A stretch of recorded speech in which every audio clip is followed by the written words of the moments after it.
Has the world finally forgiven Cyberpunk 2077? With new updates, new anime, and new players, it feels like Cyberpunk 2077 has turned a corner.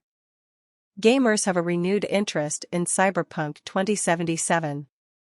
A renewed interest in the world setting of Cyberpunk has been sparked by fans of Edgerunners who are likely trying Cyberpunk 2077 out for the first time. With the sudden popularity of the setting, it's fair to say that we'll see a sharp increase in non-game-related cyberpunk media for quite a while. The fan-favorite tales of V, Lucy, and David demonstrate that the franchise has a bright future, from potential shows to graphic novels to other forms of entertainment.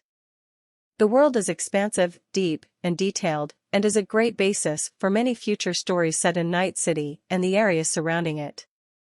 Hype and overpromising rarely leads to anything positive. What seemed to accentuate Cyberpunk 2077's galling console launch issues was the fact Hello Games' No Man's Sky had walked a similar path just a few years before.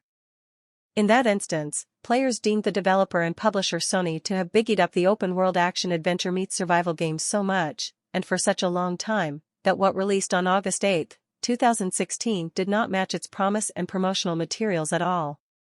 Fast forward 6 years, and No Man's Sky is flying, pardon the pun, after an avalanche of sustained quality-of-life tweaks, myriad updates, and, most recently, a No Man's Sky Nintendo Switch launch. Time and effort, it seems, is a great healer. It's fair to say that CD Projekt Red has struck gold in its collaboration with Studio Trigger to produce one of the best anime so far this year.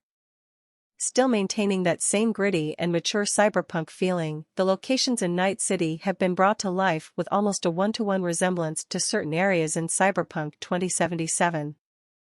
The show has been regarded as a major success by fans of the cyberpunk world setting and anime fans alike, with its colorful violence, well-written characters, and entertaining storylines.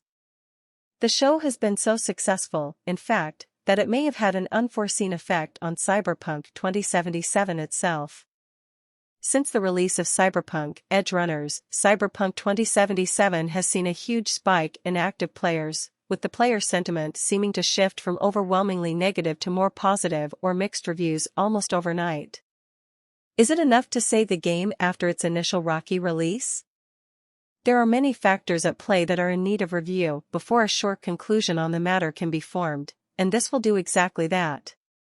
Between times, a Night City livestream teased the incoming Phantom Liberty expansion that's due in 2023, and, just this week, Cyberpunk 2077 featured prominently during CD Projekt Red's surprise reveal all investors call.